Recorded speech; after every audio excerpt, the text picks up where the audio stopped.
Hello, സിന്ദൂരപ്പൊട്ടിന്റെ പുതിയൊരു എപ്പിസോഡിലേക്ക് എല്ലാവർക്കും സ്വാഗതം. ചാനൽ ആദ്യമായിട്ട് കാണുന്നവരാണെങ്കിൽ ഒന്ന് സബ്സ്ക്രൈബ് ചെയ്തിട്ട് ലൈക്ക് ചെയ്യണേ. അപ്പോ ഇന്ദു ആണെങ്കിൽ സംഭവിച്ച കാര്യങ്ങളൊക്കെ എല്ലാവരോടും പറഞ്ഞു കൊടുക്കുകയാണ്. അത് കേട്ട സമയത്ത് രുക്മിണി അവളോട് പറയുന്നുണ്ടായിരുന്നു, ദിവസവും പത്രത്തിൽ നമ്മൾ വായിക്കുന്നതല്ലേ, നമ്മുടെ മൊബൈൽ ഫോൺ കിട്ടിക്കഴിഞ്ഞാൽ നമ്മുടെ എല്ലാ ഡീറ്റെയിൽസും അവർക്ക് തട്ടിയെടുക്കാൻ സാധിക്കും, ഇതൊക്കെ നീ വായിക്കുന്നതല്ലേ ഇന്ദു. ആ സമയത്ത് അവള് സങ്കടത്തോട് പറയാണ്, അദ്ദേഹത്തെ കണ്ടപ്പോൾ എനിക്ക് അങ്ങനെ തട്ടിപ്പുകാരനായിട്ടൊന്നും തോന്നിയില്ല, വയസ്സായ എല്ലാവരും പാവാണെന്നാണോ നീ കരുതിയിരിക്കുന്നത്. ഇന്ദുവിന്റെ സങ്കടം കേട്ടപ്പോ വാസന്തിക്ക് കൂടി വിഷമം തോന്നുന്നുണ്ടായിരുന്നു. അപ്പോ നീലനാണെങ്കിൽ അവരോട് പറയുന്നുണ്ട്, ഇപ്പോ കാര്യങ്ങളൊക്കെ മനസ്സിലായില്ലേ അമ്മ, ഇന്ന് ആ ലോൺ അടച്ചില്ലായിരുന്നെങ്കിൽ ഈ വീട്ടിന്റെ വാതിക്കൽ വന്നിട്ട് ബാങ്കുകാർ നോട്ടീസ് ഒട്ടിക്കുമായിരുന്നു. അത് കേട്ടപ്പോ വാസന്തിയും ആകെ ഒന്ന് ഞെട്ടിപ്പോയിട്ടുണ്ടായിരുന്നു. അതിനുശേഷം നമുക്ക് ഈ വീട്ടിൽ താമസിക്കാൻ പറ്റില്ല, ഒരൊറ്റ ദിവസം കൊണ്ട് ഈ വീട്ടിലുള്ള മുഴുവൻ സാധനങ്ങളും എടുത്തിട്ട് നമ്മൾ എങ്ങോട്ട് പോവാനാ, അതുകൊണ്ടാണ് വീട്ടിൽ വെറുതെ വെച്ച പണം എടുത്തുകൊണ്ട് പോയി ഞാൻ ലോൺ അടച്ചത്. നീലൻ തന്റെ ഭാഗം കൂടി ന്യായീകരിക്കുകയാണ്. അവസാനം അർജുൻ ചോദിക്കുന്നുണ്ട്, മതിയായോ, ഇപ്പോ ഞാൻ പറഞ്ഞതൊക്കെ നിങ്ങൾ വിശ്വസിക്കുന്നുണ്ടോ? അത് കേട്ട സമയത്ത് വാസന്തി ഒരു അക്ഷരം പോലും മിണ്ടാതെ നിൽക്കുകയാണ്. എന്താ നിങ്ങൾ പറഞ്ഞത്? ഞാൻ കള്ളനാണ്, നിങ്ങൾ വെച്ച പണമൊക്കെ ഞാൻ മോഷ്ടിച്ചു എടുത്തുകൊണ്ട് പോയതാണ്, എന്തൊക്കെയാ നിങ്ങൾ പറഞ്ഞത്, ഓർത്ത് പറഞ്ഞേ. ദയവ് ചെയ്ത് നിങ്ങൾക്ക് തോന്നുന്ന സമയത്ത് മറ്റുള്ളവരെ നിങ്ങൾ അതിന് ബലിയാടാക്കരുത്. അവനക്ക് സത്യത്തിൽ സങ്കടം വരുന്നുണ്ടായിരുന്നു. അപ്പോൾ ശാലിനി പറയുന്നുണ്ട്, ശരി, അത് വിട്ടേക്ക് അർജുൻ, അവരും വേണമെന്ന് വെച്ചിട്ട് ചെയ്തതായിരിക്കില്ല. 60,000 രൂപ ഉണ്ടായിരുന്നല്ലോ, അതുകൊണ്ടായിരിക്കും പെട്ടെന്ന് നിന്റെ ബാഗിൽ അത്രയും പണം കണ്ടപ്പോ ആ ഒരു പതർച്ചയിൽ അവർ അങ്ങനെയൊക്കെ പറഞ്ഞു പോയിട്ടുണ്ടാവുക. ഒന്നിനും മറുപടി പറയാനാവാതെ തല താഴ്ത്തി നിൽക്കുകയാണ് വാസന്തി. ആ സമയം നോക്കിയിട്ട് രാധിക പോയിട്ട് മെല്ലെ ചെവിയിൽ പറയാണ്, മാമി, ഇതാണ് കറക്റ്റ് സമയം. എന്ത്? ഇപ്പൊ ചോദിക്ക്, EMI അടക്കാൻ പോലും ഗതിയില്ലാത്തവളാണോ ഇത്രയും വലിയ വീടുണ്ടാക്കിയത് എന്ന്. ഇപ്പൊ എന്തായാലും എന്റെ മോനാണല്ലോ അടച്ചത്, അതുകൊണ്ട് ഇനി അങ്ങോട്ട് നമ്മൾ തന്നെ അടച്ചോളാം എന്ന് പറ. അപ്പോ വാസന്തി പറയുന്നുണ്ട്, ശരി ശരി, നീ മിണ്ടാതെ നിൽക്ക്, ഞാൻ നോക്കിക്കോളാം. എന്നിട്ട് നീലനോടായിട്ട് പറയാണ്, നീല, നീ ആ പണം അടച്ചതിന് തെറ്റൊന്നും ഇല്ലടാ. വാസന്തി അങ്ങനെ പറഞ്ഞത് കേട്ടപ്പോ എല്ലാവരും അതിശയത്തോടെ നിൽക്കുകയാണ്. ശരിക്കു പറഞ്ഞ ആ പണം അടക്കാനുള്ള ഉത്തരവാദിത്തം നിനക്കുള്ളതാണല്ലോ. വാസന്തി അങ്ങനെയൊക്കെ പറയുന്നത് കേട്ടിട്ട് അതിശയത്തോടെയാണ് എല്ലാവരും നിൽക്കുന്നത്. എന്തായാലും വീട് ഇന്ദുവിന്റെ പേരിലാണെങ്കിലും ഇവിടെ ജീവിക്കാൻ പോകുന്ന ജീവിതകാലം മുഴുവൻ നിങ്ങൾ രണ്ടുപേരുമാണല്ലോ. എന്താണ് വാസന്തി ഉദ്ദേശിക്കുന്നതെന്ന് ആർക്കും മനസ്സിലായില്ല, രാധികയ്ക്ക് പോലും. ഇതല്ലല്ലോ ഞാൻ മാമിയോട് പറയാൻ പറഞ്ഞത്, ഇവരെന്തൊക്കെയാ ഈ പറയുന്നത്, ഇന്ദുവിനൊപ്പം നീലേട്ടനെ വീണ്ടും ഒരുമിപ്പിക്കാനാണോ ഇവർ ശ്രമിക്കുന്നത് എന്നൊക്കെയാണ് രാധിക ചിന്തിക്കുന്നത്. അപ്പോ വാസന്തി പറയുന്നുണ്ട്, നീ എനിക്ക് തന്ന പണം എടുത്തോണ്ട് പോയിട്ട് ലോൺ അടച്ചതിലേ എനിക്ക് യാതൊരു പരാതിയും ഇല്ലടാ. ശരിക്കും പറയുകയാണെങ്കിൽ അടുത്ത മാസം മുതൽ നിങ്ങൾ രണ്ടുപേരും ചേർന്നിട്ട് ലോൺ അടക്കുന്നത് കുറച്ചുകൂടി നന്നായിരിക്കും. നീലനാണെങ്കിൽ ഒന്നും മനസ്സിലാവുന്നില്ല, തന്റെ അമ്മ തന്നെയാണോ ഇങ്ങനെയൊക്കെ പറയുന്നത് എന്ന് അവന് അതിശയത്തോടെയാണ് നോക്കുന്നത്. രാധികയാണെങ്കിൽ ഒന്നും മനസ്സിലാവാതെ അന്താളിപ്പോടെ നിൽക്കുകയാണ്.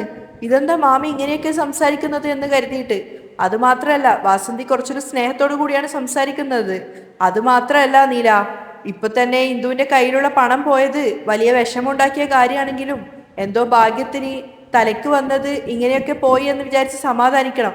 തന്റെ അമ്മ തന്നെയാണോ ഇങ്ങനെയൊക്കെ സംസാരിക്കുന്നതെന്ന് അതിശയത്തോടെ നിൽക്കുകയാണ് നീലൻ. നീലൻ മാത്രമല്ല, രുക്മിണിയും ഇന്ദുവും ബാക്കിയുള്ള എല്ലാവരും അന്താളിപ്പോടെ നിൽക്കുകയാണ്. കാരണം വാസന്തി ഇത്രയും നന്നായിട്ട് ഒരു സാധാരണ അമ്മയെ പോലെ പെരുമാറുന്നത് കണ്ടിട്ട്. ആ സമയത്ത് പായസം ചോദിക്കുന്നുണ്ട്, ചേച്ചി, ഇതെന്താ പെട്ടെന്ന് ക്യാരക്ടർ ചേഞ്ച് ആയിട്ട് സംസാരിക്കുന്നത്? പെട്ടെന്ന് അങ്ങനെ ചോദിച്ചപ്പോൾ വാസന്തി ചെറുതായിട്ടൊന്ന് ചമ്മിയിട്ടുണ്ടായിരുന്നു. അപ്പോ പായസം കളിയാക്കിക്കൊണ്ട് ചോദിക്കുകയാണ്, വീണ്ടും സ്വപ്നത്തില് ദൈവം വന്നിട്ട് നിങ്ങളുടെ കണ്ണു കുത്തി പൊട്ടിച്ചോ? അതെന്താടാ നീ അങ്ങനെ പറയുന്നത്? അമ്മായി അമ്മ എന്ന് വെച്ചാ എപ്പോഴും റോങ് ആയിട്ട് മാത്രമേ സംസാരിക്കാൻ പാടുള്ളൂ എന്നുണ്ടോ? ഞാനും ഒരു സാധാരണ മനുഷ്യ സ്ത്രീ തന്നെയാണ്. എൻ്റെ മനസാക്ഷിക്കും ചില സമയങ്ങളിൽ ന്യായവും ധർമ്മവും ഒക്കെ മനസ്സിലാവും. ഓ, അങ്ങനെ. പിന്നല്ലാതെ നീ എനിക്ക് വില്ലത്തിയായിട്ടുള്ള പട്ടമൊന്നും ചാർത്തി തരേണ്ട കാര്യമില്ല. ശരി ചേച്ചി.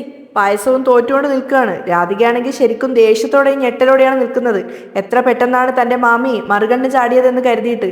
അപ്പോൾ നീലനോട് സ്നേഹത്തോടെ വാത്സല്യത്തോടെയും വാസന്തി ചോദിക്കുകയാണ്, എടാ നീല, എല്ലാ മാസവും EMI ആയിട്ട് 60,000 രൂപ അടക്കണോ? ഇല്ലമ്മ, 35,000 രൂപയെ അടക്കേണ്ടതുള്ളൂ. ബാക്കി പണം എൻ്റെ കയ്യിലുണ്ട്, ഇന്നാ എന്ന് പറഞ്ഞിട്ട് അവൻ്റെ പോക്കറ്റിൽ നിന്ന് എടുത്തിട്ട് ബാക്കി പണം വാസന്തിക്ക് കൊണ്ടു കൊടുക്കുകയാണ്. അപ്പോൾ പായസം പറയുന്നുണ്ട്, അത് എണ്ണി നോക്ക് ചേച്ചി, ഒരുപക്ഷെ പറ്റിക്കുന്നതായിരിക്കും. പക്ഷെ വാസന്തി അത് എണ്ണാൻ പോലും കൂട്ടാക്കാതെ നീലിനെ തന്നെ തിരിച്ചു കൊണ്ടുപോയി കൊടുക്കുകയാണ്. നീല, ഇന്നാ ഈ പണവും നീ നിന്റെ കയ്യിൽ തന്നെ വെച്ചോ, അടുത്ത മാസത്തെ EMI ഇത് കൂടെ ചേർത്തിട്ട് അടച്ചോളൂ. നീലനും ഇന്ദുവിനും ശരിക്കും വിശ്വസിക്കാൻ പറ്റുന്നില്ല വാസന്തി പറയുന്നത് കേട്ടിട്ട്. തങ്ങളുടെ അമ്മ തന്നെയാണോ ഇങ്ങനെ സംസാരിക്കുന്നതെന്നൊക്കെ അതിശയത്തോടെ നിൽക്കുകയാണ് രണ്ടുപേരും.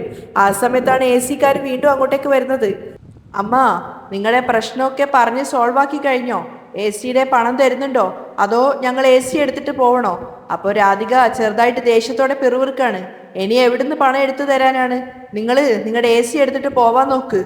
അത് കേട്ടപ്പോ വാസന്തി വന്നിട്ട് പറയാണ്, പണയില്ലെന്ന് പറയാൻ ഇവളാരാണ്? ഞാനാണ് ഈ വീട്ടിലെ ഗൃഹനാഥ, ഞാനാണ് കാര്യം പറയേണ്ടത്. പണം ഇല്ല, നിങ്ങൾ ഈ AC എടുത്തിട്ട് പോയിക്കോ എന്ന് പറഞ്ഞു കേട്ടതും AC കാര് പരസ്പരം അന്താളിപ്പോടെ നോക്കാണ്. എന്തൊക്കെയാണ് ഈ സ്ത്രീ പറയുന്നത് എന്ന് കരുതിയിട്ട്.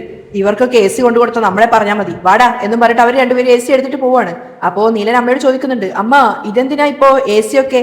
ഏയ് അങ്ങനെയൊന്നും ഇല്ലടാ നീല, ഇപ്പോ നല്ല ചൂടും വെയിലും ആണല്ലോ, അപ്പോ റൂമിലൊരു AC വെക്കാന്ന് കരുതിയിട്ട് AC വാങ്ങിച്ചതാണ്. ഇവിടെ വന്നിട്ട് AC കൊടുക്കാൻ വേണ്ടി പണം തരുന്ന സമയത്താണ് പണം കാണാഞ്ഞതും ഈ പ്രശ്നം മൊത്തം ഉണ്ടായതും. ഓ അതായിരുന്നോ? അങ്ങനെയാണെങ്കിൽ അതിന് വേറൊരു EMI ഇട്ടിട്ട് ഞാൻ വാങ്ങിത്തരാം അമ്മ. നീ അതൊക്കെ വിടടാ നീല, എന്റെ ഫോണ് ശബ്ദിക്കുന്നത് പോലെ തോന്നുന്നുണ്ട്, ഞാൻ പോയി നോക്കട്ടെ, അതിന് എവിടെയാ വെച്ചതെന്ന് പോലും അറിയില്ല എന്ന് പറഞ്ഞിട്ട് വാസന്തി അവർക്കിടയിൽ നിന്ന് വേഗം അകത്തേക്ക് പോവാണ്. വാസന്തി പോയതിന് പിന്നാലെ രാധികയും പായസവും അകത്തേക്ക് പോവാണ്. ഇന്ദുവും നീലനും രുക്മിണിയൊക്കെ വാസന്തിയിൽ വന്ന മാറ്റം ഉൾക്കൊള്ളാനാവാതെ അന്താളിച്ച് നിൽക്കുകയാണ്. സത്യത്തിൽ എന്തൊക്കെ ഇപ്പൊ സംഭവിച്ചെന്ന് അവർക്ക് തന്നെ മനസ്സിലാവുന്നില്ല. അതേസമയം രാധികയാണെങ്കിൽ വാസന്തിയുടെ കൈ പിടിച്ച് മുറിയിലേക്ക് വലിച്ചു കൂട്ടിക്കൊണ്ട് വരികയാണ്. ഈ രാധിക, എന്റെ കൈ വിട്, നീ എന്തിനിപ്പ എന്റെ കൈ പിടിച്ച് വലിച്ച് റൂമിലേക്ക് കൂട്ടിക്കൊണ്ട് വന്നത്? ഞാൻ തന്നെ അവിടെ ശ്വാസം കിട്ടാത്ത രീതിയിൽ സംസാരിച്ചിട്ട് എങ്ങനെയോ കഷ്ടപ്പെട്ട് നടന്ന് അകത്തേക്ക് കയറി വന്നതാ. അങ്ങനെയുള്ള എന്നെയാണോ നീ കൈ പിടിച്ച് അകത്തേക്ക് വലിച്ചു കൂട്ടിക്കൊണ്ടുവരുന്നത്? എന്താണ് നിനക്ക് പ്രശ്നം? രാധിക നല്ല ദേഷ്യത്തിലാണ് ഉണ്ടായിരുന്നത്. അവളിങ്ങനെ വാസന്തി ദേഷ്യത്തോടെ നോക്കിക്കൊണ്ട് നിൽക്കുകയാണ്. എടി വായ തുറന്ന് എന്തെങ്കിലും ഒന്ന് പറ. മാമി വേണ്ട, അല്ലെങ്കിൽ തന്നെ ഞാൻ നല്ല ദേഷ്യത്തിലാണുള്ളത്. ഇനിയും ഓരോന്ന് പറഞ്ഞിട്ട് എന്റെ ദേഷ്യം വെറുതെ കൂട്ടാൻ നിൽക്കണ്ട. ഞാൻ എന്നെ തന്നെ പറഞ്ഞ് സമാധാനിപ്പിച്ച് സമാധാനത്തോടെയാണ് ഇപ്പൊ നിൽക്കുന്നത്. പക്ഷെ എന്റെ ശരീരത്തിനകത്ത് നിന്ന് ഇങ്ങനെ ദേഷ്യം ഇരച്ചു വരുന്നുണ്ട്. എന്റെ മാമിയാണെന്ന് പോലും നോക്കാതെ ഞാൻ എന്തെങ്കിലും വായ വിട്ട് പറഞ്ഞു പോകുന്നുള്ള പേടിയിലാണ് ഞാനിപ്പോ നിൽക്കുന്നത്. അപ്പോ വാസന്തിയും നല്ലൊരു ദേഷ്യത്തോട് കൂടി തന്നെയാണ് സംസാരിക്കുന്നത്. ഏയ്, കുറച്ചു നാളായിട്ട് ഞാൻ നിന്നെ നോക്കിക്കൊണ്ട് നിൽക്കാടി.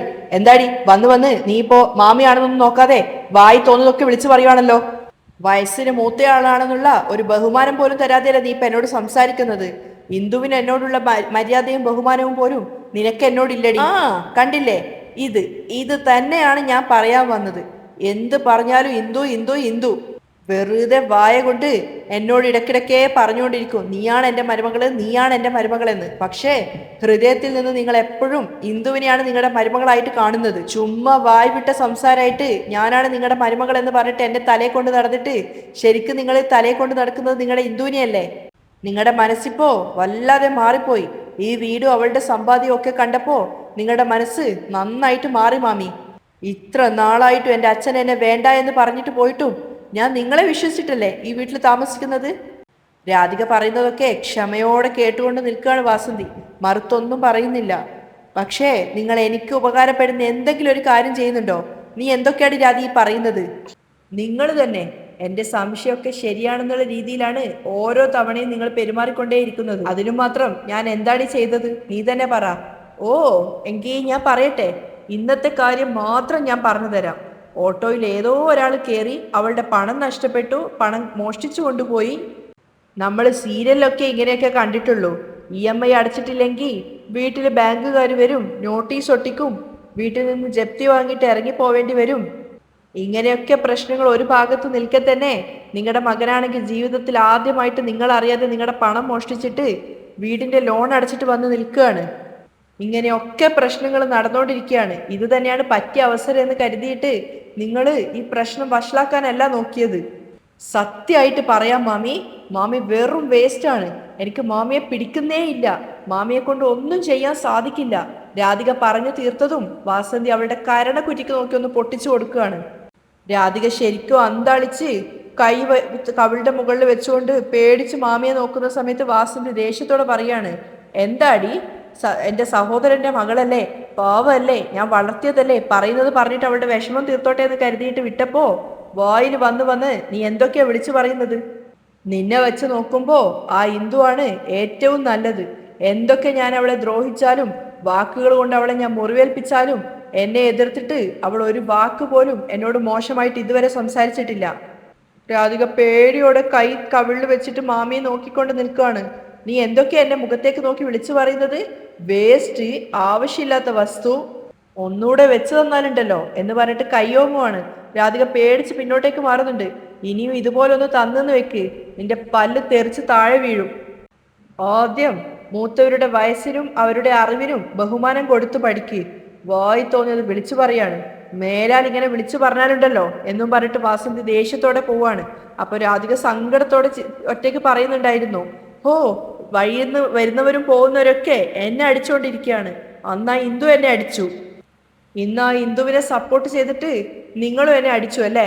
നിൽക്ക്, ഇന്ദുവിന്റെ ഒപ്പം നിങ്ങൾക്കുള്ള പണിയും ഞാൻ തരാം.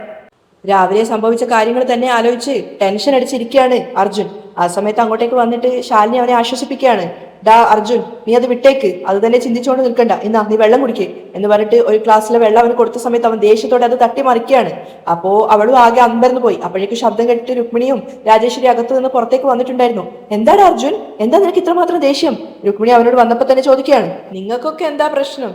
അത് പിന്നെ അവസാനം എല്ലാം ശരിയായെന്ന് പറഞ്ഞിട്ട് എല്ലാവരും സമാധാനത്തോടെ പോയല്ലോ. പക്ഷെ എല്ലാവർക്കും മുന്നിൽ നാണം കെട്ട് നിന്നത് ഞാനല്ലേ? അത് കേട്ടപ്പോ അവന്റെ മനസ്സിലുള്ള ആ ഒരു വിഷമം എല്ലാവർക്കും മനസ്സിലാവുന്നുണ്ടായിരുന്നു. എല്ലാവർക്കും മുന്നിൽ ഒരു കള്ളനെ പോലെ നിൽക്കേണ്ടി വന്നതിന്റെ ദേഷ്യമാണ് അവൻ തീർക്കുന്നത്. ആ അമ്മ എങ്ങനെയാണ് എന്റെ ഷർട്ടിന് കുത്തിപ്പിടിച്ചിട്ട് എല്ലാവർക്കും മുന്നിൽ എന്നെ ഒരു കോമാളിയാക്കിയത് നിങ്ങൾ എല്ലാവരും കണ്ടതല്ലേ?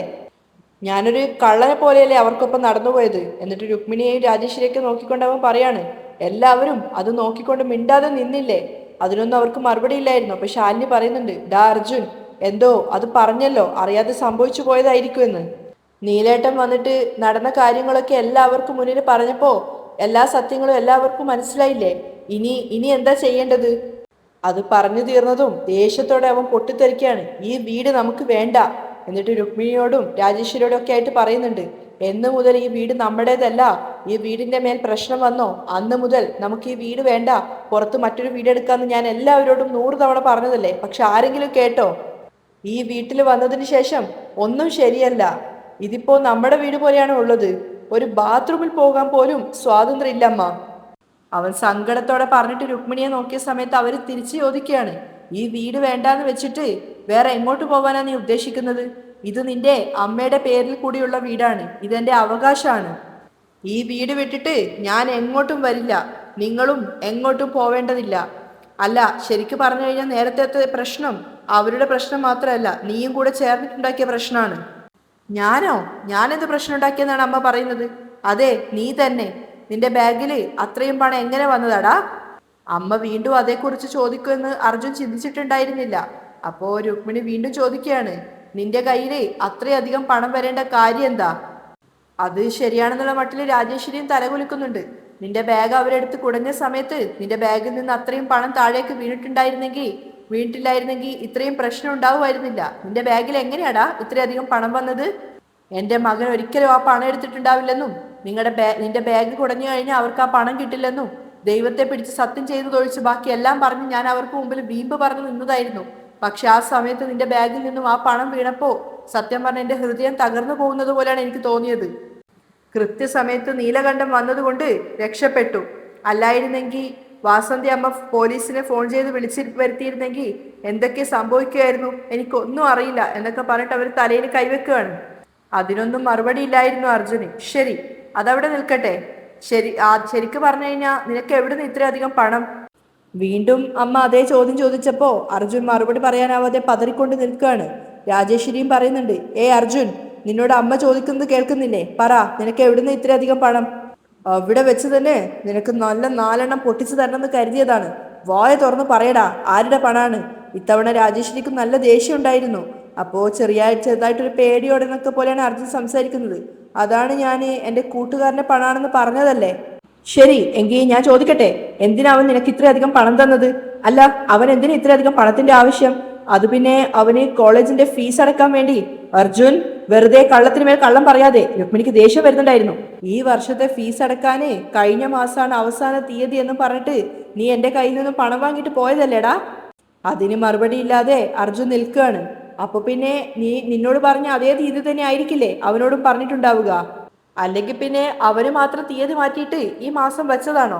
മര്യാദയ്ക്ക് നീ സത്യം പറഞ്ഞോ? പക്ഷേ അർജുൻ ഒരു കാരണവശാലും പിടികൊടുക്കാൻ താല്പര്യമില്ലായിരുന്നു. അതുകൊണ്ട് അവൻ വീണ്ടും അത് തന്നെ ആവർത്തിക്കുകയാണ്. അമ്മ, അത് എന്തിനാണെന്ന് എനിക്കും അറിയില്ല അമ്മ. എന്തോ ഈ പണം തന്നിട്ട് അത് നിന്റെ കയ്യിൽ വെക്കുകയെന്ന് അവൻ എന്നോട് പറഞ്ഞതാണ്. അതുകൊണ്ടാണ് ഞാനത് വാങ്ങിയിട്ട് എൻ്റെ കയ്യിൽ വെച്ചത്. അതെന്താ, അവനെ കൊണ്ട് ആ പണം ചുമന്ന് നടക്കാൻ സാധിക്കുന്നില്ലേ? വാങ്ങി വെച്ച് നടക്കാൻ വേണ്ടി നീ എന്താ ബാങ്കാണോ? ഇത് ഇലക്ഷന്റെ സമയമാണ്. ഈ സമയത്ത് ആരും അവരവരുടെ കയ്യിൽ പണവും വെച്ചിട്ട് നടക്കരുതെന്ന് പൊതുവെ നാട്ടിൽ പറയുന്നതല്ലേ. അപ്പൊ പിന്നെ നീ എന്തിനാ ഇങ്ങനെ ഒരു കാര്യം ചെയ്തത്? നിന്റെ ബാഗ് അങ്ങ് പോലീസുകാർ ചെക്ക് ചെയ്തിരുന്നെങ്കിൽ എന്ത് സംഭവിക്കുമായിരുന്നു? ഇതിന് നീ അവരോട് എന്തായിരുന്നു മറുപടി പറയുക? അങ്ങനെ ചോദിക്കു ചേച്ചി. പഠിക്കുന്ന പയ്യനല്ലേ, അവനെന്താ ഇതിനുള്ള ഉത്തരം അറിയാൻ പാടില്ലേ?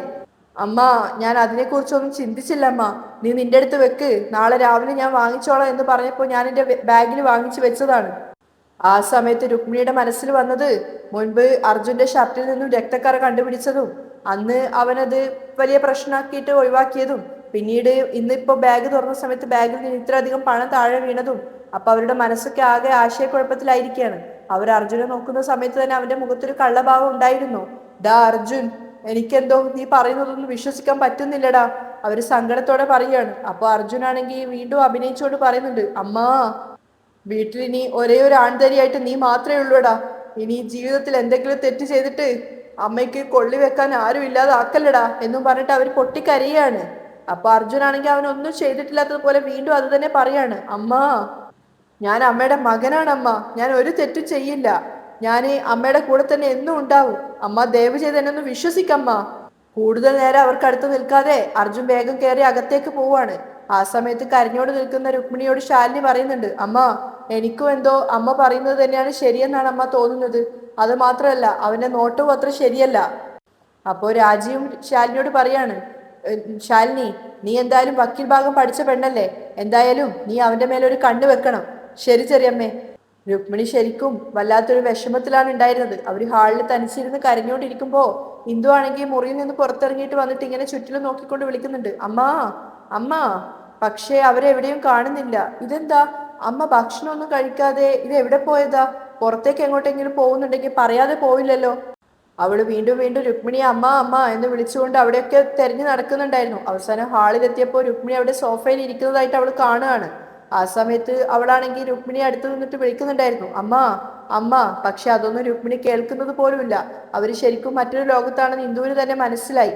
അവൾ അവളുടെ അമ്മയുടെ അടുത്തേക്ക്, രുക്മിണിയുടെ അടുത്തേക്ക് ചേർന്നിരിക്കുകയാണ്.